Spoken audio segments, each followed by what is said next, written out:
എല്ലാവർക്കും എജ്യൂടെക്കിൻ്റെ ഓൺലൈൻ ക്ലാസ്സിലേക്ക് സ്വാഗതം. ഇന്ന് നമ്മൾ ഡിസ്കസ് ചെയ്യുന്നത് 10th കെമിസ്ട്രിയിലെ റിമൈനിങ് പോർഷൻസ് ആണ്. ലാസ്റ്റ് ക്ലാസ്സിൽ നമ്മൾ ഡിസ്കസ് ചെയ്ത് നിർത്തിയത് ഗാൽവാനിക് സെൽസ് അല്ലെങ്കിൽ വോൾട്ടായിക് സെല്ലുകൾ എന്താണെന്ന് വരെയായിരുന്നു. എന്താണ് ഗാൽവാനിക് സെല്ലുകൾ അല്ലെങ്കിൽ വോൾട്ടായിക് സെല്ലുകൾ എന്ന് വെച്ച് കഴിഞ്ഞാൽ, അപ്പോൾ അവിടെ കണ്ടായിരുന്നു സെൽ എന്ന് പറയുന്ന ഒരു അറേഞ്ച്മെന്റ് ആണ്.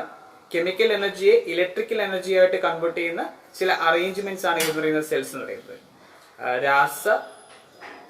രാസോർജത്തെ വൈദ്യോർജമാക്കി മാറ്റുന്ന ക്രമീകരണങ്ങളാണ് എന്ന് പറയുന്നത് സെല്ലുകൾ എന്ന് പറയുന്നത്. അതിന് ഉദാഹരണമാണ് ഗാൽവാനിക് സെൽ അല്ലെങ്കിൽ വോൾട്ടായിക് സെൽ.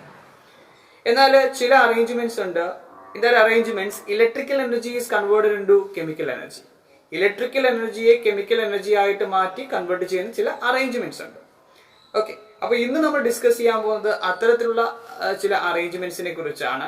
അവയെ നമ്മൾ വിളിക്കുന്ന ഒരു പേരുണ്ട് ഇലക്ട്രോളിറ്റിക് സെൽസ് എന്ന് വിളിക്കും. നമ്മൾ വിളിക്കുന്ന പേരാണ് ഇലക്ട്രോളിറ്റിക് സെൽസ്. ഇലക്ട്രോളിറ്റിക് സെൽസ് അല്ലെങ്കിൽ വൈദ്യുത വിശ്ലേഷണ സെല്ലുകൾ. ഇലക്ട്രോളിറ്റിക് സെല്ലുകൾ അല്ലെങ്കിൽ വൈദ്യുത വിശ്ലേഷണ സെല്ലുകൾ എന്ന് വിളിക്കും. ഓക്കെ, എന്താണ് ഈ ഇലക്ട്രോളിറ്റിക് സെല്ലുകൾ എന്ന് വെച്ചാൽ ഇലക്ട്രോളിറ്റിക് സെല്ലുകൾ എന്ന് വെച്ച് കഴിഞ്ഞാൽ എന്താണ് വൈദ്യുത വിശ്ലേഷണ സെല്ലുകൾ അല്ലെങ്കിൽ ഇലക്ട്രോളിറ്റിക് സെല്ലുകൾ എന്ന് വെച്ച് കഴിഞ്ഞാൽ, ഓൾറെഡി പറഞ്ഞു ഇലക്ട്രിക്കൽ എനർജിയെ എന്താക്കി മാറ്റുന്നു, കെമിക്കൽ എനർജി ആയിട്ട് കൺവേർട്ട് ചെയ്യുന്നു. ഒരു ഉദാഹരണം പറയുകയാണെങ്കിൽ നിങ്ങൾ എല്ലാവരും പഠിച്ചിട്ടുള്ള ഉദാഹരണമാണ് ഇലക്ട്രോളിസിസ് ഓഫ് വാട്ടർ. ജലത്തിന്റെ വൈദ്യുത വിശ്ലേഷണം എല്ലാവർക്കും പരിചയമുള്ള കാര്യമാണ്. അതായത് ആസിഡ് കലർത്തിയ ജലത്തിലൂടെ നമ്മൾ ഇലക്ട്രിസിറ്റിയെ പാസ് ചെയ്യുമ്പോൾ അത് ഡീകമ്പോസ് ചെയ്ത്, ആ വാട്ടർ ഡീകമ്പോസ് ചെയ്ത് ഹൈഡ്രജനും ഓക്സിജനുമായിട്ട് മാറുന്ന process. That is what is called electrolysis. Okay, അപ്പൊ ഇലക്ട്രോളിസിസ് അല്ലെങ്കിൽ വൈദ്യുത വിശ്ലേഷണം എന്ന് വെച്ചാൽ ജലത്തിന്റെ വൈദ്യുത വിശ്ലേഷണം ഉദ്ദേശിക്കുന്നതാണ് ആസിഡ് കലർത്തിയ ജലത്തിലൂടെ നമ്മൾ വൈദ്യുതിയെ കടത്തി വിടുമ്പോൾ അത് വിഘടിച്ച് ഹൈഡ്രജനും ഓക്സിജനുമായിട്ട് മാറുന്ന പ്രവർത്തനമാണ് ജലത്തിന്റെ വൈദ്യുത വിശ്ലേഷണം എന്തുകൊണ്ട് ഉദ്ദേശിക്കുന്നത്. ഓക്കെ, ഇതെല്ലാവർക്കും പരിചയമുള്ള കാര്യമാണ്. ഇതുപോലെ നമ്മൾ ചില പദാർത്ഥങ്ങളിലൂടെ ഇലക്ട്രിസിറ്റിയെ പാസ് ചെയ്യിക്കുമ്പോൾ, വൈദ്യുതിയെ കടത്തി വിടുമ്പോൾ അത് വിഘടിച്ച് അതിന് ഒരു രാസമാറ്റം സംഭവിച്ച് മറ്റു ചില പദാർത്ഥങ്ങളായിട്ട് മാറാം.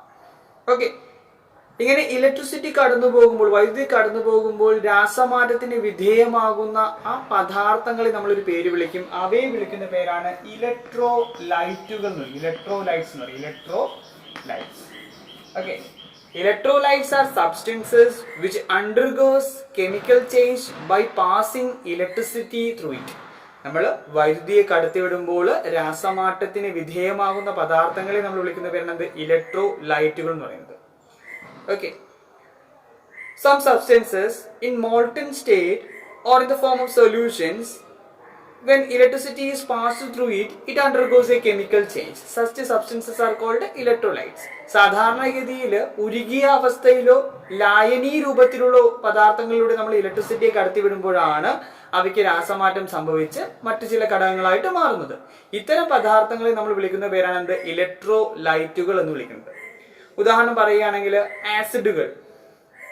ആസിഡുകളെല്ലാം തന്നെ ഇലക്ട്രോലൈറ്റ്സിന് ഉദാഹരണങ്ങളാണ്. ഉരുകിയ അവസ്ഥയിലുള്ള ലവണങ്ങൾ അല്ലെങ്കിൽ ലായനീ രൂപത്തിലുള്ള സോൾട്ടുകൾ, solutions of salts and molten salts are examples of electrolytes. ആസിഡുകൾ ഉദാഹരണമാണ്. അതുപോലെ തന്നെ പിന്നെ പറയാം ഉരുകിയ അവസ്ഥയിലുള്ള ലവണങ്ങൾ ഉദാഹരണങ്ങളാണ്. അതുപോലെ ലവണ ലായനികളും ഇതിന് ഉദാഹരണങ്ങളാണ്, ഇലക്ട്രോലൈറ്റുകൾക്ക് ഉദാഹരണങ്ങളാണ്. അങ്ങനെ നമ്മൾ വൈദ്യുതിയെ കടത്തിവിടണമെങ്കിൽ, ഒരു സബ്സ്റ്റൻസിലൂടെ വൈദ്യുതിയെ കടത്തിവിടണമെങ്കിൽ അതിനൊരു ക്രമീകരണമുണ്ട്. ആ ക്രമീകരണത്തെ നമ്മൾ വിളിക്കുന്ന പേരാണ് ഇലക്ട്രോലിറ്റിക് സെൽസ് എന്ന് വിളിക്കുന്നത്. ഓക്കെ, ആ അറേഞ്ച്മെന്റ്സ്, ആ മുഴുവൻ അറേഞ്ച്മെന്റ്സിനെ വിളിക്കുന്ന പേരാണ് ഇലക്ട്രോലിറ്റിക് സെൽ. ഒരു ഇലക്ട്രോലിറ്റിക് സെൽ എടുക്കുമ്പോൾ അതിനകത്ത് പ്രധാനമായിട്ടും ഒരു ഇലക്ട്രോലിറ്റിക് ടാങ്ക് ഉണ്ടായിരിക്കും. അതായത് നമ്മൾ അത് ഇലക്ട്രോളിസിസ് ചെയ്യാൻ ഉപയോഗിക്കുന്ന ഒരു ടാങ്ക് ഉണ്ടാവും. ഇതിനകത്ത് നമ്മൾ ആ കെമിക്കൽ ചേഞ്ചിന് വിധേയമാകുന്ന ഒരു മോൾട്ടൻ സബ്സ്റ്റൻസിനെ എടുക്കും. That is what is called electrolyte. Electrolyte എന്ന് വെച്ചാൽ it may be a molten substance or it is a solution of a salt in which electricity is passed through it and it undergoes a chemical change. അതുകൊണ്ട് നമുക്ക് വൈദ്യുതിയെ കടത്തിവിടാൻ പറ്റും, അതുവഴി അതിന് രാസമാറ്റം സംഭവിക്കുകയും ചെയ്യും. അത്തരത്തിലുള്ള പദാർത്ഥങ്ങളെ നമ്മൾ വിളിക്കുന്ന പേരാണ് ഇലക്ട്രോലൈറ്റുകൾ എന്ന് വിളിക്കുന്നത്. ഈ ഇലക്ട്രോലൈറ്റിലോട്ട് ഇലക്ട്രിസിറ്റിയെ കടത്തിവിടാനായിട്ട് നമ്മൾ ചില ക്രമീകരണങ്ങൾ ഉപയോഗിക്കും. ഓക്കെ, അപ്പൊ ഇലക്ട്രോലൈറ്റിലോട്ട് നമ്മൾ ഇലക്ട്രിസിറ്റി കടത്തിവിടണമല്ലോ. അപ്പൊ അതിനായിട്ട് നമ്മൾ ചില അറേഞ്ച്മെന്റ്സ് ഉപയോഗിക്കും. ആ അറേഞ്ച്മെന്റിനെ നമ്മൾ വിളിക്കുന്ന പേരാണ് ഇലക്ട്രോഡ്സ് എന്ന് വിളിക്കുന്നത്. Electrodes are arrangement which is used to pass electricity through electrolytes. Okay, ഇലക്ട്രോലൈറ്റിലോട്ട് നമ്മൾ ഇലക്ട്രിസിറ്റിയെ പാസ് ചെയ്യിപ്പിക്കാനായിട്ട് ഉപയോഗിക്കുന്ന ക്രമീകരണങ്ങളെ നമ്മൾ വിളിക്കുന്ന പേരാണ് എന്താ? ഇലക്ട്രോഡുകൾ എന്ന് വിളിക്കുന്നത്. അതായത് it may be A metal road, ഒരു കണ്ടക്ടിങ് റോഡ് ആയിരിക്കും. ഈ കണ്ടക്ടിങ് റോഡിനെ നമ്മൾ ഒരു സെല്ലുമായിട്ട് ഒരു ബാറ്ററിയുമായിട്ട് എന്ത് ചെയ്യുന്നു? ബന്ധിപ്പിക്കുന്നു. അതിന് നമ്മൾ വിളിച്ച പേരാണ് ഇലക്ട്രോഡ്സ് എന്ന് വിളിക്കുന്നത്. നമ്മൾ ഇലക്ട്രോഡുകൾ എന്ന് വിളിക്കും. ഇലക്ട്രോഡുകൾ. അപ്പോൾ ഇലക്ട്രോലൈറ്റ്സ് ഉണ്ട്, അതുപോലെ ഇലക്ട്രോഡ്സ് ഉണ്ട്. ഇലക്ട്രോലൈറ്റുകൾ എന്ന് വെച്ച് കഴിഞ്ഞാൽ വൈദ്യുതി കടന്നു പോകുമ്പോൾ രാസമാറ്റം നടക്കുന്ന ആ പദാർത്ഥത്തെ വിളിച്ച പേരാണ് എന്ത്? ഇലക്ട്രോലൈറ്റുകൾ എന്ന് വിളിച്ചത്. ഓക്കെ, അങ്ങനെ രാസമാറ്റം, ഒരു വൈദ്യുതി കടന്നു പോകുമ്പോൾ ആ സബ്സ്റ്റൻസിന് ഒരു കെമിക്കൽ ചേഞ്ച് സംഭവിക്കുകയാണെങ്കിൽ such reactions are called electrolysis. ആ പ്രവർത്തനത്തിന് നമ്മൾ വിളിച്ച പേരാണ് വൈദ്യുത വിശ്ലേഷണം എന്ന് വിളിച്ചത്. ഓക്കെ, വൈദ്യുതി കടന്നു പോകുമ്പോൾ രാസമാറ്റം സംഭവിക്കുകയാണെങ്കിൽ such reactions are called electrolysis. Okay, electrolysis is a chemical reaction in which a substance which undergoes a chemical change by passing electricity through it. Okay, അതായത് വൈദ്യുതി കടത്തിവിടുമ്പോൾ രാസമാറ്റത്തിന് വിധേയമാകുന്ന പദാർത്ഥങ്ങളെ ഇലക്ട്രോലൈറ്റുകളെന്നും ആ പ്രവർത്തനത്തെ നമ്മൾ എന്ത് വിളിക്കും? ഇലക്ട്രോളിസിസ് അല്ലെങ്കിൽ വൈദ്യുത വിശ്ലേഷണം എന്നും വിളിക്കും. ഓക്കെ, അപ്പോൾ ഇത്തരം റിയാക്ഷൻസ് നമ്മൾ കോമൺ ആയിട്ട് വിളിക്കുന്ന പേരാണ് ഇലക്ട്രോലിസിസ് എന്ന് വിളിക്കുന്നത്. നമ്മൾ ഇലക്ട്രോലിസിസ്. ഓക്കെ, വൈദ്യുത വിശ്ലേഷണം എന്ന് വിളിക്കും. അപ്പോൾ മനസ്സിലായല്ലോ. ഇപ്പൊ നിങ്ങൾ ഇലക്ട്രോഡുകൾ നോക്കുമ്പോൾ ഇലക്ട്രോഡുകൾ നമ്മൾ സെല്ലുമായിട്ട് ബന്ധിപ്പിച്ചു അല്ലേ? അപ്പോൾ നമ്മൾ സെല്ലുമായിട്ട് ബന്ധിപ്പിക്കുന്ന സെല്ലിന് രണ്ട് ടെർമിനൽസ് ഉണ്ട്. പോസിറ്റീവ് ടെർമിനലും ഉണ്ട്, നെഗറ്റീവ് ടെർമിനലും ഉണ്ട്. പോസിറ്റീവ് ടെർമിനലും ഉണ്ട്, നെഗറ്റീവ് ടെർമിനലും ഉണ്ട്. ഓക്കെ, സെല്ലിന്റെ പോസിറ്റീവ് ടെർമിനലുമായിട്ട് ബന്ധിപ്പിക്കുന്ന ഇലക്ട്രോഡിനെ നമ്മളൊരു പേര് വിളിക്കും. അതിനെ വിളിക്കുന്ന പേരാണ് ആനോഡ് എന്ന് വിളിക്കും. Okay, the electrode which is connected to the positive terminal of the battery is called anode. സെല്ലിന്റെ പോസിറ്റീവ് ടെർമിനലുമായിട്ട് ബന്ധിപ്പിക്കുന്ന ഇലക്ട്രോഡ് നമ്മൾ വിളിക്കുന്ന പേര് ആനോഡ് എന്നാണ് വിളിക്കുന്നത്. അതുപോലെ സെല്ലിന്റെ നെഗറ്റീവ് ടെർമിനലുമായിട്ട് ബന്ധിപ്പിക്കുന്ന ഇലക്ട്രോഡ് നമ്മൾ പേര് വിളിക്കുന്നത് that is what is called cathode. അപ്പൊ ആനോഡും ഉണ്ട്, കാഥോഡും ഉണ്ട്.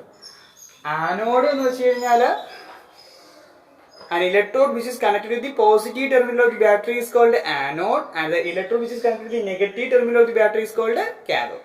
സെല്ലിന്റെ പോസിറ്റീവ് ടെർമിനലുമായിട്ട് ബന്ധിപ്പിക്കുന്ന ഇലക്ട്രോഡിനെ ആനോഡ് എന്നും സെല്ലിന്റെ നെഗറ്റീവ് ടെർമിനലുമായിട്ട് ബന്ധിപ്പിക്കുന്ന ഇലക്ട്രോഡിനെ കാഥോഡ് എന്നുമാണ് പറയുന്നത്. അപ്പൊ ഇത്രയും മനസ്സിലായല്ലോ. അപ്പോൾ എന്തൊക്കെയാണ് ഇലക്ട്രോഡുകൾ എന്ന് വെച്ച് കഴിഞ്ഞാൽ നമ്മൾ ഇലക്ട്രോലൈറ്റിലോട്ട് വൈദ്യുതിയെ കടത്തിവിടാൻ ഉപയോഗിക്കുന്ന അറേഞ്ച്മെന്റ് ആണ് ഇലക്ട്രോഡ്സ്. ഇലക്ട്രോഡ്സ് എന്ത് നമ്മൾ സെല്ലുമായിട്ട് ബന്ധിച്ചിരിക്കുന്നു. സെല്ലിന്റെ പോസിറ്റീവ് ടെർമിനലുമായിട്ട് ബന്ധിച്ചിരിക്കുന്ന ഇലക്ട്രോഡിനെ ആനോഡ് എന്നും നെഗറ്റീവ് ടെർമിനലുമായിട്ട് ബന്ധിച്ചിരിക്കുന്ന ഇലക്ട്രോഡിനെ നമ്മൾ എന്ത് വിളിക്കും? കാഥോഡ് എന്ന് വിളിക്കും. ഓക്കെ, അപ്പോൾ നമ്മൾ പറഞ്ഞു ഇതിനകത്ത് നമ്മളൊരു ഇലക്ട്രോലൈറ്റ് എടുക്കുമ്പോൾ electrolytes contains ions. Ions means പോസിറ്റീവും നെഗറ്റീവും ചാർജുള്ള ആട്ടങ്ങൾ ഉണ്ടായിരിക്കും. That is what is called ions. Okay, അപ്പൊ നിങ്ങൾ പറഞ്ഞിട്ട് ഇപ്പോ ഇതിനകത്ത് നമ്മൾ ഇതിലൂടെ ഇലക്ട്രിസിറ്റി പാസ് ചെയ്യുമ്പോൾ ഇതിനകത്ത് പോസിറ്റീവ് അയോൺസും നെഗറ്റീവ് അയോൺസും ഉണ്ടെങ്കിൽ ഇതിൽ പോസിറ്റീവ് അയോൺസ് എങ്ങോട്ടായിരിക്കും മൂവ് ചെയ്യാൻ സാധ്യത? ഏത് ഇലക്ട്രോഡിലായിട്ടായിരിക്കും അട്രാക്ട് ചെയ്യാൻ സാധ്യത? ഇലക്ട്രിസിറ്റിയെ കടത്തിവിടുമ്പോൾ positive ions attract towards a negative electrode, അതുപോലെ negative ions attract towards a positive electrode. അപ്പോൾ നമ്മൾ ഇപ്പോൾ ഈ അയോൺസ് ഉള്ളത് കൊണ്ടാണ് ഒരു ഇലക്ട്രോലൈറ്റ്സ് എടുക്കുമ്പോൾ അതിനകത്തുള്ള അയോൺസ് ഉള്ളത് കൊണ്ടാണ് അതിലൂടെ ഇലക്ട്രിസിറ്റി പാസ് ചെയ്ത് പോകുന്നത്. അപ്പോൾ ഇലക്ട്രോലൈറ്റ്സിലൂടെ ഇലക്ട്രിസിറ്റി പാസ് ചെയ്യാൻ കാരണം എന്ന് പറയുന്നത് പ്രസൻസ് ഓഫ് അയോൺസ് ആണ്. അതിനകത്തുള്ള അയോണിന്റെ സാന്നിധ്യമാണ് ഇലക്ട്രിസിറ്റി പാസ് ചെയ്യാനായിട്ട് കാരണമാകുന്നത്. അതിനകത്തുള്ള അയോൺസിന്റെ സാന്നിധ്യമാണ്. അങ്ങനെ ഇലക്ട്രിസിറ്റി കടത്തിവിടുമ്പോൾ ഇതിനകത്തുള്ള പോസിറ്റീവ് അയോൺസ് നെഗറ്റീവ് ഇലക്ട്രോഡിലോട്ട് അട്രാക്ട് ചെയ്യുന്നു, നെഗറ്റീവ് അയോൺസ് പോസിറ്റീവ് ഇലക്ട്രോഡിലോട്ടായിരിക്കും അട്രാക്ട് ചെയ്യുന്നത്. ഓക്കെ, അതുകൊണ്ട് തന്നെ നമ്മൾ ഈ പോസിറ്റീവ് അയോൺസ് നെഗറ്റീവ് ഇലക്ട്രോണിലോട്ട് അട്രാക്ട് ചെയ്യും. അതുകൊണ്ട് തന്നെ നമ്മൾ അതിനകത്തുള്ള സോൾട്ട് സൊല്യൂഷനകത്തുള്ള പോസിറ്റീവ് അയോൺസ് നമ്മൾ പേര് വിളിക്കും. അവയെ വിളിക്കുന്ന പേരാണ് കാറ്റയോൺസ് എന്ന് വിളിക്കും. Cations. So because it attract towards cathode, positive ions are called cations, and the negative ions which are attracted towards anode, so these are called anions. നമ്മൾ വിളിക്കും ആനയോണുകൾ എന്ന് വിളിക്കും. അപ്പൊ ആനയോൺസും ഉണ്ട്, കാറ്റയോൺസും ഉണ്ട്. അപ്പോൾ ഇത്രയും മനസ്സിലായല്ലോ നമ്മൾ പറഞ്ഞ കാര്യങ്ങൾ. ഇലക്ട്രോളിറ്റിക് സെൽ എന്ന് വെച്ചാൽ it is an arrangement in which electrolysis takes place. Electrolysis നടക്കുന്ന ആ ക്രമീകരണത്തെ വിളിക്കുന്ന പേരാണ് ഇലക്ട്രോളിറ്റിക് സെൽ എന്ന് പറഞ്ഞത്. ഒരു ഇലക്ട്രോളിറ്റിക് സെൽ എടുക്കുമ്പോൾ ഒരു ഇലക്ട്രോളിറ്റിക് ടാങ്ക് ഉണ്ടാവും. അതിനകത്ത് മേജർ ആയിട്ടുള്ള സാധനമാണ് ഇലക്ട്രോലൈറ്റുകൾ എന്ന് വെച്ച് കഴിഞ്ഞാൽ. ഇലക്ട്രോലൈറ്റുകൾ എന്ന് വെച്ചാൽ എന്താണെന്ന് പറഞ്ഞു? വൈദ്യുതി കടന്നു പോകുമ്പോൾ രാസമാറ്റത്തിന് വിധേയമാകുന്ന പദാർത്ഥങ്ങളെ വിളിച്ച പേരാണ് electrolytes. The substance which undergoes chemical change by passing electricity through it are known as electrolytes. Okay, അപ്പോൾ ആ electrolytes എന്ന് പറയുമ്പോൾ it may be molten salts or salt solutions. It contains ions. The presence of the ions which helps for passing electricity through it. Okay, അപ്പോൾ അതിനകത്ത് ഇലക്ട്രോലൈറ്റിലൂടെ electricity കടന്നു പോകാൻ കാരണം അതിനകത്തുള്ള അയോൺസിന്റെ സാന്നിധ്യമാണ്. പോസിറ്റീവ് നെഗറ്റീവ് ചാർജുള്ള അയോൺസിന്റെ സാന്നിധ്യമാണ്. ഇലക്ട്രോഡുകൾ എന്ന് വെച്ചാൽ എന്താണെന്ന് പറഞ്ഞു? ഇലക്ട്രോഡ്സ് എന്ന് വെച്ചാൽ ആ ഇലക്ട്രോലൈറ്റിലേക്ക് ഇലക്ട്രിസിറ്റിയെ കടത്തിവിടാൻ ഉപയോഗിക്കുന്ന ക്രമീകരണമാണ് ഇലക്ട്രോഡുകൾ എന്ന് പറയുന്നത്. ഇലക്ട്രോഡുകൾക്ക് സെല്ലുമായിട്ട് ബന്ധിപ്പിച്ചിരിക്കുന്നു. സെല്ലിന്റെ പോസിറ്റീവ് ടെർമിനലുമായിട്ട് ബന്ധിച്ചിരിക്കുന്ന ഇലക്ട്രോണിനെ ആനോഡ് എന്നും നെഗറ്റീവ് ടെർമിനലുമായിട്ട് ബന്ധിച്ചിരിക്കുന്ന ഇലക്ട്രോണിനെ കാഥോഡ് എന്ന് വിളിച്ചു. അപ്പൊ ഇതിനകത്ത് അയോൺസ് എന്ന് പറഞ്ഞാൽ ഈ അയോൺസ് പോസിറ്റീവ് അയോൺസ് നെഗറ്റീവ് ഇലക്ട്രോണിലോട്ടും നെഗറ്റീവ് അയോൺസ് പോസിറ്റീവ് ഇലക്ട്രോണിലോട്ടും പോകും. So positive ions are called cations and the negative ions are called anions. Okay, ഇത്രയുമാണ് നമ്മൾ അറിഞ്ഞിരിക്കുക. പിന്നെ രണ്ട് കാര്യം കൂടി അറിഞ്ഞിരിക്കുക. ഇൻ ആനോഡ് നമ്മൾ എപ്പോഴും ഒരു ഇലക്ട്രോളിറ്റിക് സെൽ എടുക്കുമ്പോൾ ആനോഡിൽ നടക്കുന്ന റിയാക്ഷൻ പറയുന്നത് ഓക്സിഡേഷൻ ആയിരിക്കും. ആനോഡിൽ എന്ത് നടക്കും? ഓക്സിഡേഷൻ അല്ലെങ്കിൽ ഓക്സിയ. നമ്മൾ കഴിഞ്ഞ ദിവസം പറഞ്ഞായിരുന്നു, ഗാൽവാനിക് സെൽ പഠിച്ചപ്പോഴും പറഞ്ഞായിരുന്നു, ആനോഡിൽ നടക്കുന്ന റിയാക്ഷൻ എന്താണ്? ഓക്സീകരണം അല്ലെങ്കിൽ ഓക്സിഡേഷൻ ആണ്. In cathode reduction takes place. കാഥോഡിൽ നടക്കുന്ന റിയാക്ഷൻ എന്തായിരിക്കും? റിഡക്ഷൻ അല്ലെങ്കിൽ നിരോക്സീകരണമായിരിക്കും നടക്കുന്നത്. അതായത് നമുക്ക് പറയാൻ പറ്റും ഇലക്ട്രോളിറ്റിക് സെൽസ് എന്ന് പറയുമ്പോഴും അവിടെ നടക്കുന്നത് ഒരു റെഡോക്സ് പ്രവർത്തനം തന്നെയാണ്. ഓക്സിഡേഷനും നടക്കും, അതുപോലെ റിഡക്ഷനും നടക്കും. അപ്പൊ ഇത്രയും മനസ്സിലായല്ലോ എന്താണ് ഇലക്ട്രോലൈറ്റിക് സെൽസ്, എന്താണ് ഇലക്ട്രോലൈറ്റ്സ്. ഇലക്ട്രോഡുകൾ എന്ന് വെച്ചാൽ എന്താണ്? Then anode, cathode, anions, cations, oxidation, reduction. എവിടെയൊക്കെയാണ് ഓക്സിഡേഷൻ റിഡക്ഷൻ നടക്കും? ഇത്രയും കാര്യങ്ങൾ നിങ്ങൾക്ക് മനസ്സിലായി കാണുമെന്ന് വിശ്വസിക്കുന്നു. നെക്സ്റ്റ് നമ്മൾ ഡിസ്കസ് ചെയ്യാൻ പോകുന്നത് ഒരു കോമ്പൗണ്ടിന്റെ ഇലക്ട്രോലിസിസിനെ കുറിച്ചാണ്. Electrolysis of molten sodium chloride. ഉരുകിയ സോഡിയം ക്ലോറൈഡിന്റെ വൈദ്യുത വിശ്ലേഷണമാണ് നമ്മൾ പറയാൻ പോകുന്നത്. Electrolysis of molten sodium chloride. Molten ഉരുകിയ സോഡിയം ക്ലോറൈഡിന്റെ വൈദ്യുത വിശ്ലേഷണം. അപ്പൊ നമ്മൾ നിങ്ങൾക്ക് ടെക്സ്റ്റിനകത്ത് അറേഞ്ച്മെന്റ്സ് ജസ്റ്റ് അറേഞ്ച്മെന്റ്സ് എഴുതി നമുക്കൊന്ന് ചെയ്ത് നോക്കാം. അതായത് നമ്മൾ എന്ത് ചെയ്യുന്ന വെച്ചാൽ ഇലക്ട്രോളിസിസ് ചെയ്യാനായിട്ട് ഒരു ഇലക്ട്രോലൈറ്റിക് ടാങ്ക് അറേഞ്ച് ചെയ്യുന്നു. ഇതിനകത്തേക്ക് നമ്മൾ ഉരുകിയ സോഡിയം ക്ലോറൈഡിനെ എടുക്കുകയാണ്.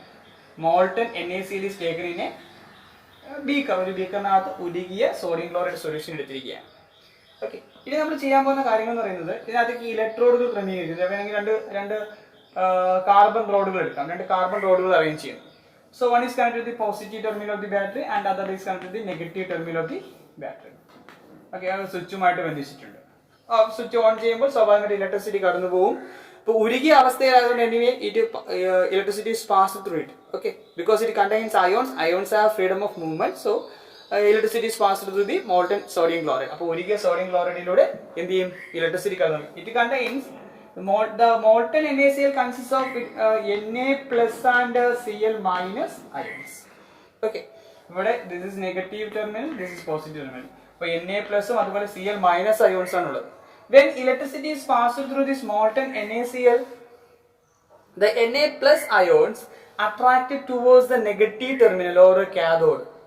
അപ്പൊ എന്താ സംഭവിക്കുന്നത്? ഈ NaClലൂടെ ഇലക്ട്രിസിറ്റി കടന്നു പോകുമ്പോൾ ഇതിനകത്ത് Na പ്ലസും Cl മൈനസും അയോൺസ് ഉണ്ട്. ഇതിനകത്തുള്ള Na പ്ലസ് അയോൺസ് എങ്ങോട്ട് ആകർഷിക്കപ്പെടും? Negative ഇലക്ട്രോഡിലോട്ട് ആകർഷിക്കപ്പെടും. And it undergoes a reduction. Okay, ഈ Na plus ions attracted towards the negative electrode and undergoes reduction. അപ്പോൾ അവിടെ എന്ത് സംഭവിക്കും? റിഡക്ഷൻ സംഭവിക്കും. അപ്പോൾ റിഡക്ഷൻ എന്ന് പറയുമ്പോൾ നമുക്കറിയാം reduction means Na plus ions, reduction means gaining of electrons ആണ്. ഈ സോഡിയത്തിന്റെ അയോൺസ് ഇലക്ട്രോണിനെ ഗെയിൻ ചെയ്ത് സോഡിയം ആറ്റമായിട്ട് മാറും. എന്തായിട്ട് മാറും? സോഡിയമായിട്ട് മാറും. So here in this case Na plus ions which undergoes reduction to form sodium atom. മനസ്സിലായോ? Reduction means gaining of electrons. അപ്പോൾ sodium is liberated at cathode. അപ്പോൾ കാഥോഡിനകത്ത് നെഗറ്റീവ് ഇലക്ട്രോഡ് ആയ കാഥോഡിനകത്ത് നടക്കുന്ന റിയാക്ഷൻ എന്താണ്? റിഡക്ഷൻ ആണ്. നെഗറ്റീവ് ഇലക്ട്രോഡിനകത്ത് എന്ത് ചെയ്യും? റിഡക്ഷൻ നടന്ന സോഡിയം അവിടെ പ്രൊഡ്യൂസ് ചെയ്യും. ഓക്കെ, അതുപോലെ the remaining Cl minus ions which attract towards anode. അപ്പോൾ ഇതിനകത്തുള്ള Cl മൈനസ് അയോൺസ് എവിടേക്ക് വരും? ആനോഡിലോട്ട് വരും. ആനോഡിലോട്ട് എത്തിയിട്ട് അവിടെ ഓക്സിഡേഷൻ നടക്കും. Oxidation means removal of electrons ആണ്. ഈ Cl മൈനസ് അയോൺസ് ഒരു ഇലക്ട്രോണിനെ വിട്ടുകൊടുത്തുകൊണ്ട് ക്ലോറിൻ ആറ്റമായിട്ട് മാറും. ഒരിക്കലും ക്ലോറിന് അറ്റോമിക് സ്റ്റേറ്റിൽ എക്സിസ്റ്റ് ചെയ്യാൻ പറ്റത്തില്ല. ഒരുപാട് ക്ലോറിൻ ആറ്റങ്ങൾ ഉണ്ടായിരിക്കും. അതായത് രണ്ട് ക്ലോറിൻ Cl മൈനസ് അയോൺസ് രണ്ട് ഇലക്ട്രോണിനെ നഷ്ടപ്പെടുത്തി ക്ലോറിൻ ഗ്യാസ് അവിടെ എന്ത് ചെയ്യും? പ്രൊഡ്യൂസ് ചെയ്യും. അപ്പൊ നമ്മൾ മനസ്സിലാക്കാൻ വേണ്ടി ആദ്യം ഇങ്ങനെ പറയുന്നത് Cl മൈനസ് അയോൺസ് ഒരു ഇലക്ട്രോണിനെ നഷ്ടപ്പെടുത്തി എന്തായിട്ട് മാറും പറഞ്ഞു? ക്ലോറിൻ ആറ്റമായിട്ട് മാറും എന്ന് പറഞ്ഞു. ഒരിക്കലും ക്ലോറിന് അറ്റോമിക് സ്റ്റേറ്റിൽ എക്സിസ്റ്റ് ചെയ്യാൻ പറ്റത്തില്ല. അതുകൊണ്ട് ഇതിനകത്തുള്ള 2 Cl- അയോൺസ് 2 ഇലക്ട്രോണിനെ നഷ്ടപ്പെടുത്തി ക്ലോറിൻ ഗ്യാസ് ആയിട്ട് മാറും. സോ chlorine gas is liberated at anode. മനസ്സിലാക്കാണ്ട് നിങ്ങൾ ഈ ആനോഡ് പുറത്തോട്ട് ജസ്റ്റ് ഒന്ന് സ്മെൽ ചെയ്താൽ മതി. ക്ലോറിൻ ഗ്യാസിന്റെ മണം ഉണ്ടാവും, നമ്മളെ ബ്ലീച്ചിങ് പൗഡറിന്റെ മണം ഉണ്ടാവും. മനസ്സിലായല്ലോ? That is about the electrolysis of molten sodium chloride. When electricity is passed through molten NaCl, it contains Na plus and Cl minus ions. So these Na plus ions attract towards the negative electrode cathode and undergoes reduction. As a result, sodium is liberated at cathode.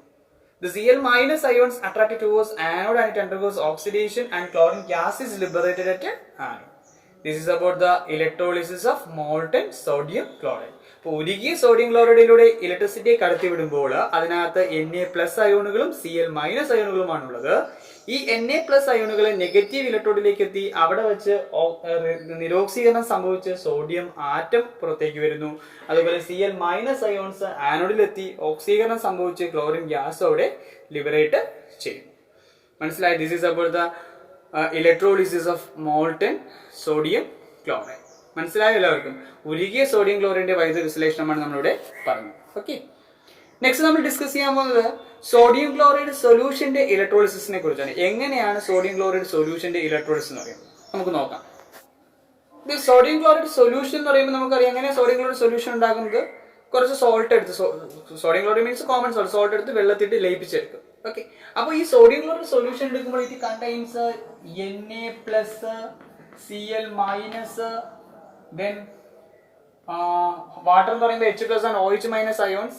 ഇതിനകത്തുള്ള H+ ions വാട്ടറുമായിട്ട് ചേരുമ്പോൾ നമുക്ക് കിട്ടും H3O+ ions ആയിട്ട് മാറും. Hydronium ions ഉണ്ടാകും, അതുപോലെ OH- ഉണ്ടാകും, അതുപോലെ അൺഡിസോസിയേറ്റ് ഫോമിലുള്ള കുറച്ച് വാട്ടർ ഉണ്ടാകും. അപ്പൊ എന്തൊക്കെയാണ് ഇതിനകത്തുള്ളത്? സോഡിയത്തിന്റെ അയോൺസ് ഉണ്ട്, ക്ലോറൈഡിന്റെ അയോൺസ് ഉണ്ട്, ക്ലോറൈഡ് അയോൺസ് ഉണ്ട്, ഹൈഡ്രോണിയം അയോൺസ് ഉണ്ട്, OH- അയോൺസ് ഉണ്ട്. Water R present in sodium chloride solution. അപ്പൊ ഇതിനകത്തുള്ള അയോൺസ് ഏതൊക്കെയാണ്? Na+, Cl-, hydronium ions, OH-. എങ്ങനെയാണ് ഹൈഡ്രോണിയം അയോൺസ് ഉണ്ടായെന്ന് വെച്ച് കഴിഞ്ഞാൽ H+ OH- അയോൺസ് ആയിട്ട് മാറി. ഈ H+ അയോൺസ് വാട്ടറുമായിട്ട് ചേർന്ന് ഹൈഡ്രോണിയം അയോൺസ് ഉണ്ടാവും. ഹൈഡ്രോണിയം അയോൺസ്, OH- അയോൺസ്, പിന്നെയുള്ളത് വാട്ടറുമാണ്. അപ്പൊ ഈ സോഡിയം ക്ലോറൈഡ് സൊല്യൂഷന്റെ ഇലക്ട്രോളിസിസ് എന്ന് പറയുമ്പോഴത്തേക്ക് നമ്മളിവിടെ മോൾട്ടൻ NaCl പകരം എടുത്തിരിക്കുന്നത് സോഡിയം ക്ലോറൈഡ് സൊല്യൂഷൻ ആണ്. അപ്പൊ അതിനകത്ത് ഇത്രയും അയോൺസ് ഉണ്ട്. അപ്പൊ നമുക്കറിയാം, എപ്പോഴും അറിയാം, നമ്മൾ പഠിച്ചിട്ടുള്ളതാണ് പോസിറ്റീവ് അയോൺസ് നെഗറ്റീവ് ഇലക്ട്രോഡിലോട്ട് അട്രാക്ട് ചെയ്യും. ഇവിടെ പോസിറ്റീവ് അയോൺസ് എന്ന് പറയുമ്പോൾ Na+ ഉണ്ട്, അതുപോലെ ഹൈഡ്രോണിയം അയോൺസ് ഉണ്ട്. Na+ and hydronium ions attracted towards cathode. കാഥോഡിലോട്ട് അട്രാക്ട് ചെയ്യുന്ന ആരൊക്കെയാണ്? Na+, ഹൈഡ്രോണിയം അയോൺസ് ആയിരിക്കും എന്ത് ചെയ്യുന്നത്? കാഥോഡിലോട്ട് attract. But water has the higher tendency to get reduced. So in this case water is reduced at cathode. അപ്പൊ എന്താ പറഞ്ഞത് ഇവിടെ? അപ്പൊ ഇവിടെ എത്തുന്നത് സോഡിയം അയോൺസ്, ഹൈഡ്രോണിയം അയോൺസ് എന്ത് ചെയ്യും? കാഥോഡിലോട്ട് അട്രാക്ട് ചെയ്യും. പക്ഷെ ഇവിടെ എന്തുകൂടെയുണ്ട്? വാട്ടർ ഉണ്ട്. വാട്ടറിന് ഈ റിഡക്ഷനുള്ള കപ്പാസിറ്റി വളരെ കൂടുതലാണ്. നിരോക്സീകരണ പ്രവണത ഈ അയോൺസിനെ അപേക്ഷിച്ച് വാട്ടറിന് വളരെ കൂടുതലാണ്. അതുകൊണ്ട് തന്നെ water get reduced at cathode and hydrogen gas is liberated at cathode. അപ്പൊ എന്താ പറഞ്ഞത്? ഇവിടെ റിഡക്ഷൻ നടക്കാൻ സാധ്യത ആർക്കാണെന്നാണ് പറയുന്നത്? വാട്ടറിനാണെന്നാണ് പറയുന്നത്. എന്തുകൊണ്ടാണ്? വാട്ടറിനാണ് എന്ത് ഹയർ ടെൻഡൻസി. എന്തിനുള്ള ടെൻഡൻസി? റിഡക്ഷനുള്ള ടെൻഡൻസി ഏറ്റവും കൂടുതൽ ആർക്കാണ്? വാട്ടറിനായതുകൊണ്ട്. ഈ അയോൺസുമായിട്ട് താരതമ്യം ചെയ്യുമ്പോൾ വാട്ടറിന് റെഡ്യൂസിങ് കപ്പാസിറ്റി വളരെ കൂടുതലാണ്. So water get reduced at cathode. കാഥോഡിൽ റിഡക്ഷൻ സംഭവിക്കുന്ന ആർക്കാണ്? വാട്ടറിനായിരിക്കും എന്ത് ചെയ്യുന്നത്? റിഡക്ഷൻ സംഭവിക്കുന്നത്. അപ്പൊ സോഡിയം ക്ലോറൈഡ് സൊല്യൂഷൻ എടുക്കുമ്പോൾ പ്രത്യേകത അതിനകത്ത് ആരൊക്കെയാണുള്ളത്? Na+ ions, Cl- ions, hydronium ions, OH- ions, water എന്നിവയുണ്ട്. ഇതിലൂടെ നമ്മൾ ഇലക്ട്രിസിറ്റി കടത്തി വിടുമ്പോൾ നമുക്കറിയാം പോസിറ്റീവ് അയോൺസ് നെഗറ്റീവ് ഇലക്ട്രോഡിലായിട്ട് ആകർഷിക്കപ്പെടും. അവർ റിഡക്ഷൻ നടക്കാനുള്ള സാധ്യത Na+നും H3O+ അയോൺസിനുമാണ്. പക്ഷേ ഇവയെ അപേക്ഷിച്ച് നിരോക്സീകരണ പ്രവണത കൂടുതൽ, റിഡക്ഷനുള്ള കപ്പാസിറ്റി കൂടുതൽ ആർക്കാണ്? വാട്ടറിനായതുകൊണ്ട് water get reduced at cathode. Water ആയിരിക്കും എന്ത് ചെയ്യുന്നത്? കാഥോഡിൽ വെച്ച് റിഡക്ഷന് വിധേയമാവുന്നത് ആരായിരിക്കും? അതായത് ഇവിടെ വാട്ടർ എന്ത് സംഭവിക്കും? വാട്ടറിന് റിഡക്ഷൻ സംഭവിക്കും. വാട്ടർ നമ്മളെ കാഥോഡിലേക്ക് എത്തി അവിടെ വെച്ച് ഇലക്ട്രോണുകളെ സ്വീകരിച്ച് ഹൈഡ്രജൻ ഗ്യാസ് പ്രൊഡ്യൂസ് ചെയ്യും. ഒപ്പം OH- അയോൺസും ഉണ്ടാകും. So this is the reaction actually takes place at cathode. As a result, hydrogen gas is liberated at cathode. അതായത് വാട്ടറിന് റിഡക്ഷൻ സംഭവിച്ചവിടെ ഏത് വാതകം ഉണ്ടാകുമെന്നാണ് പറഞ്ഞത്? ഹൈഡ്രജൻ ഗ്യാസ് എന്ത് ചെയ്യും? പ്രൊഡ്യൂസ് ചെയ്യും. അപ്പോൾ കാഥോഡിൽ നമ്മുടെ റിയാക്ഷൻ റിഡക്ഷൻ ആണ്, വാട്ടർ ആണ് റെഡ്യൂസ് ചെയ്യുന്നത്. അതിന്റെ ഫലമായിട്ട് ഹൈഡ്രജൻ ഗ്യാസ് എവിടെയുണ്ടായി? hydrogen gas is produced at cathode. അപ്പോൾ കാഥോഡിൽ എന്തുണ്ടാവും? ഹൈഡ്രജൻ ഗ്യാസ് പ്രൊഡ്യൂസ് ചെയ്യും. ഓക്കെ, അതുപോലെ നമ്മൾ ആനോഡിലേക്ക് എത്തുന്ന ഘടകങ്ങൾ ഏതൊക്കെയായിരിക്കും? ആനോഡിലേക്ക് എത്തുന്ന Cl മൈനസ് അയോൺസും OH മൈനസ് അയോൺസും ആയിരിക്കും എന്ത് ചെയ്യുന്നത്? കാഥോഡിൽ ആനോഡിലോട്ട് എത്തുന്നത്. എന്നാൽ അതുപോലെ വാട്ടർ എത്തും. Cl minus ions, OH minus ions, these attracted towards anode. ആനോഡിലേക്ക് എത്തുന്നത് ഏതൊക്കെയാണ്? Cl മൈനസ് അയോൺസും OH മൈനസ് അയോൺസ് ആണ്. ഓക്കെ, അപ്പൊ ഈ അയോൺസ് താരതമ്യം ചെയ്യുമ്പോൾ chloride ion has the highest tendency to get oxidized. അപ്പോൾ ഓക്സിഡേഷൻ സംഭവിക്കാനുള്ള പ്രവണത കൂടുതൽ ആർക്കായിരിക്കും? Cl മൈനസ് അയോൺസിനായിരിക്കും. So Cl minus ions get oxidized at anode. അപ്പൊ ഇതിനകത്ത് Cl മൈനസ് അയോൺസ് എന്ത് ചെയ്യും? ഓക്സിഡേഷന് വിധേയമാകും. നമ്മൾ നേരത്തെ പറഞ്ഞ ഒരു 2 Cl മൈനസ് അയോൺസ് ഓക്സിഡേഷൻ നടന്ന് chlorine gas is liberated at anode. ഇവിടെ ആനോഡിൽ ക്ലോറിൻ ഗ്യാസും ഉണ്ടാകും, അതുപോലെ കാഥോഡിൽ ഹൈഡ്രജൻ ഗ്യാസും പ്രൊഡ്യൂസ് ചെയ്യും. സോഡിയം ക്ലോറൈഡ് വൈദ്യുത വിശ്ലേഷണത്തിന്റെ പ്രത്യേകത മനസ്സിലായത് ലായനിയുടെ. ഇപ്പൊ സോഡിയം ക്ലോറൈഡ് ലായനി എടുക്കുമ്പോൾ നമ്മൾ നേരത്തെ കണ്ടതിന് വ്യത്യസ്തമായിട്ട് Na+ ions, Cl minus ions, hydronium ions, OH minus ions and water R present in it. Among these, Na+ and hydronium ions are attracted towards the cathode, but water has a higher tendency to get reduced. So water get reduced at cathode and hydrogen gas is produced at cathode. Okay, the Cl minus ions and OH minus ions are attracted towards the anode. Cl minus ions has the highest tendency to get oxidized, and Cl minus ions oxidized to form chlorine gas. Chlorine gas is liberated at anode. This is the electrolysis of sodium chloride solution. പറഞ്ഞ മനസ്സിലായില്ലേ? ഇപ്പൊ sodium chloride സൊല്യൂഷന്റെ വൈദ്യുത വിശ്ലേഷണം എടുക്കുമ്പോൾ hydrogen വാതകം കാഥോഡിലും അതുപോലെ ആനോഡില് chlorine വാതകവുമായിരിക്കും produce ചെയ്യുന്നത്. ഇവിടെ ഉണ്ടായ OH മൈനസ് അയോൺസ്, ഈ ഇങ്ങനെ കിട്ടുന്ന OH മൈനസ് അയോൺസ് നമ്മുടെ സൊല്യൂഷനകത്തുള്ള Na+ അയോൺസുമായിട്ട് ചേരും. അങ്ങനെ OH മൈനസ് അയോൺസ് Na+ അയോൺസുമായിട്ട് ചേരുന്നതിന്റെ ഫലമായിട്ട് സോഡിയം ഹൈഡ്രോക്സൈഡും പ്രൊഡ്യൂസ് ചെയ്യും. ഓക്കെ, ഈ റിമൈൻ ചെയ്യുന്ന പ്രൊഡ്യൂസ് ചെയ്യുന്ന OH മൈനസ് അയോൺസ് എന്തുമായിട്ട് കമ്പൈൻ ചെയ്ത് നമ്മുടെ ലായനിക്കകത്തുള്ള സോഡിയം അയോൺസുമായിട്ട് കമ്പൈൻ ചെയ്ത് സോഡിയം ഹൈഡ്രോക്സൈഡ് ആയിട്ട് മാറുകയും ചെയ്യും. അപ്പൊ Na+ അയോൺസ് OH മൈനസ് അയോൺസുമായിട്ട് ചേർന്ന് എന്തുണ്ടാകുകയും ചെയ്യും? സോഡിയം ഹൈഡ്രോക്സൈഡ് ഫോം ചെയ്യുകയും ചെയ്യും. ഓക്കെ, അപ്പോൾ നമ്മൾ ഈ അവസാനം കിട്ടുന്ന സൊല്യൂഷന് ജസ്റ്റ് ഒരു ഫിനോപ്തലിൻ യൂസ് ചെയ്ത് ടെസ്റ്റ് ചെയ്യുകയാണെങ്കിൽ സൊല്യൂഷന്റെ കളർ എന്തായിട്ട് മാറും? പിങ്ക് ആയിട്ട് മാറുന്നതായിട്ട് കാണാൻ പറ്റും. ദാറ്റ് മീൻസ് അവിടെ എന്തുണ്ടായി? സോഡിയം ഹൈഡ്രോക്സൈഡ് ഫോം ചെയ്തതുകൊണ്ടാണ് എന്ത് സംഭവിച്ചത്? പിങ്ക് നിറം കിട്ടിയത്. മനസ്സിലായി പറഞ്ഞത്? This is the electrolysis of sodium chloride solution. അപ്പോൾ ഇലക്ട്രോളിസിസ് എടുക്കുമ്പോൾ ഇറ്റ് ഹാസ് വേരിയസ് യൂസസ്. വ്യത്യസ്തങ്ങളായിട്ടുള്ള കുറച്ചധികം ഉപയോഗങ്ങൾ ആർക്കുണ്ട്? ഇലക്ട്രോളിസിസിനുണ്ട്. അപ്പൊ നമ്മൾ പറയാവുന്ന യൂസസ് ഓഫ് ഇലക്ട്രോളിസിസ് ആണ്. എവിടെയെല്ലാം നമ്മൾ ഇലക്ട്രോളിസിസ് യൂസ് ചെയ്യുന്നുള്ള കാര്യമാണ് പറയുന്നത്. എവിടെയെല്ലാമാണ് നമ്മൾ ഇലക്ട്രോളിസിസ് യൂസ് ചെയ്യുന്നത്? അപ്പൊ 2 ഇലക്ട്രോളിസിസ് നമുക്ക് കണ്ടു കഴിഞ്ഞ് നെക്സ്റ്റ് നമ്മൾ പറയാവുന്ന യൂസസ് ഓഫ് ഇലക്ട്രോളിസിസ് ആണ്. എവിടെയെല്ലാമാണ് നമ്മൾ ഇലക്ട്രോളിസിസ് യൂസ് ചെയ്യുന്നത്? ഒന്നാമത്തെ യൂസ് എന്ന് പറയുന്നത്, this electrolysis is used for the production of metals. The metals like calcium, അതുപോലെ തന്നെ അലൂമിനിയം, പൊട്ടാസ്യം എന്നിവയുടെയൊക്കെ പ്രൊഡക്ഷൻ നമുക്ക് ആരെ യൂസ് ചെയ്യാൻ പറ്റും? ഈ ഇലക്ട്രോളിസിസ് യൂസ് ചെയ്യാൻ പറ്റും. Bulk production of metals. Okay, അപ്പോൾ ഫസ്റ്റ് യൂസ് എന്ന് പറയുന്നത് പ്രൊഡക്ഷൻ ഓഫ് മെറ്റൽസ് ആണ്. ലോഹങ്ങളുടെ നിർമ്മാണത്തിന് നമുക്ക് ആരെ യൂസ് ചെയ്യാൻ പറ്റും? Production of metals. ലോഹങ്ങളുടെ നിർമ്മാണത്തിന് നമുക്ക് ആരെ യൂസ് ചെയ്യാൻ പറ്റും? ഈ ഇലക്ട്രോളിസിസ് യൂസ് ചെയ്യാൻ പറ്റും. ഏതൊക്കെയാണ്? കാൽസ്യം, അതുപോലെ തന്നെ കാൽസ്യത്തിന്റെ നിർമ്മാണം, പൊട്ടാസ്യത്തിന്റെ നിർമ്മാണം, അതുപോലെ അലൂമിനിയത്തിന്റെ നിർമ്മാണത്തിനൊക്കെ നമുക്ക് ആരെ യൂസ് ചെയ്യാൻ പറ്റൂടെ? മെറ്റൽസിന് അലൂമിനിയത്തിന്റെ നിർമ്മാണം നമുക്ക് ആരെ യൂസ് ചെയ്യാൻ പറ്റൂടെ? ഇലക്ട്രോളിസിസ് യൂസ് ചെയ്യാൻ പറ്റും. കാൽസ്യം, പൊട്ടാസ്യം, അലൂമിനിയം, അതുപോലെ സോഡിയം എന്നീ പറയുന്ന മെറ്റൽസിന്റെ നിർമ്മാണത്തിന് നമുക്ക് ആരെ യൂസ് ചെയ്യാൻ പറ്റും? ലോഹങ്ങളുടെ നിർമ്മാണത്തിന് നമുക്ക് ആരെ യൂസ് ചെയ്യാൻ പറ്റും? ഇലക്ട്രോളിസിസ് യൂസ് ചെയ്യാൻ പറ്റും. നെക്സ്റ്റ് എന്ന് പറയുന്നത് രണ്ടാമത്തെ യൂസ് എന്ന് പറയുന്നത് പ്രൊഡക്ഷൻ ഓഫ് നോൺ മെറ്റൽസ് ആണ്. നോൺ മെറ്റൽസിന്റെ നിർമ്മാണത്തിന് പ്രാക്ടിക്കൽ യൂട്ടിലിറ്റി ഓഫ് ഇലക്ട്രോളിസിസ് ആണ് നമ്മൾ പറയുന്നത്. ഒന്നാമത്തെ യൂസ് എന്ന് പറയുന്നത് production of metals, second one production of non metals. Non metals like hydrogen. Hydrogen എന്ന് പറയുന്ന നോൺ മെറ്റലിന്റെ നിർമ്മാണത്തിന് നമുക്ക് ആരെ യൂസ് ചെയ്യാൻ പറ്റും? ഇലക്ട്രോളിസിസ്. ഹൈഡ്രജൻ, അതുപോലെ ക്ലോറിൻ. ഹൈഡ്രജന്റെ നിർമ്മാണം, ക്ലോറിന്റെ നിർമ്മാണം, ഓക്സിജന്റെ നിർമ്മാണത്തിനൊക്കെ നമ്മൾ ആരെ യൂസ് ചെയ്യാൻ പറ്റും? ബൾക്ക് പ്രൊഡക്ഷന് വേണ്ടി. ബൾക്കായിട്ട് നമ്മൾ ഹൈഡ്രജനും ഓക്സിജനും ക്ലോറിനൊക്കെ നിർമ്മിക്കാൻ വേണ്ടി നമുക്ക് ആരെ യൂസ് ചെയ്യാൻ പറ്റും? ഇലക്ട്രോളിസിസ് ഉപയോഗിക്കാൻ പറ്റും. ദെൻ തേർഡ് വൺ എന്ന് പറയുന്നത് പ്രൊഡക്ഷൻ ഓഫ് കോമ്പൗണ്ട്സ്. സംയുക്തങ്ങളുടെ നിർമ്മാണത്തിന് നമുക്ക് ചില സംയുക്തങ്ങൾ നിർമ്മിക്കാൻ വേണ്ടി നമുക്ക് ആരെ യൂസ് ചെയ്യാൻ പറ്റും? ഇലക്ട്രോളിസിസ് യൂസ് ചെയ്യാൻ പറ്റും. This electrolysis is employed for the production of compounds like sodium hydroxide, potassium hydroxide, etc. Sodium hydroxide, potassium hydroxide പോലുള്ള കോമ്പൗണ്ട്സിന്റെ ഒക്കെ നിർമ്മാണത്തിന് നമുക്ക് ആര് യൂസ് ചെയ്യാൻ പറ്റും എന്നാണ് പറയുന്നത്? ഇലക്ട്രോളിസിസ് യൂസ് ചെയ്യാൻ പറ്റും. The last one is refining of metals. Refining of metals. മെറ്റൽസിന്റെ റിഫൈനിങ്, ശുദ്ധീകരണം, ലോഹ ശുദ്ധീകരണത്തിന് വേണ്ടി നമുക്ക് ആര് യൂസ് ചെയ്യാൻ പറ്റും എന്നാണ് പറയുന്നത്? ഇലക്ട്രോളിസിസ് യൂസ് ചെയ്യാൻ പറ്റും. The metals like copper, gold are refined using this technique. Copper, gold എന്നീ ലോഹങ്ങളൊക്കെ നമ്മൾ റിഫൈൻ ചെയ്യുന്ന ഏത് മെത്തേഡ് ഉപയോഗിച്ചുകൊണ്ടാണ്? ഇലക്ട്രോളിസിസ് ഉപയോഗിച്ചുകൊണ്ടാണ്. These are the practical utility of electrolysis. ഇലക്ട്രോളിസിന്റെ ഉപയോഗങ്ങളാണ് നമ്മൾ പറഞ്ഞത്. എവിടെയൊക്കെ ഉപയോഗിക്കുന്നതാണ് പറഞ്ഞത്? ലോഹങ്ങളുടെ നിർമ്മാണം, അലോഹങ്ങളുടെ നിർമ്മാണം, അതുപോലെ സംയുക്തങ്ങളുടെ നിർമ്മാണം, അതുപോലെ ലോഹങ്ങളുടെ ശുദ്ധീകരണത്തിനൊക്കെ നമുക്ക് ആരെ യൂസ് ചെയ്യാൻ പറ്റും?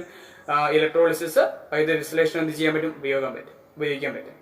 ഓക്കെ, ഇന്നത്തെ ക്ലാസ് നിങ്ങൾക്ക് മനസ്സിലായി കാണുമെന്ന് വിശ്വസിക്കുന്നു. നിങ്ങളുടെ അഭിപ്രായങ്ങൾ കമന്റുകളായിട്ട് രേഖപ്പെടുത്തുക. ബാക്കി പോർഷൻസുമായിട്ട് നമുക്ക് അടുത്തൊരു ക്ലാസ്സിൽ കാണാം. നന്ദി, നമസ്കാരം.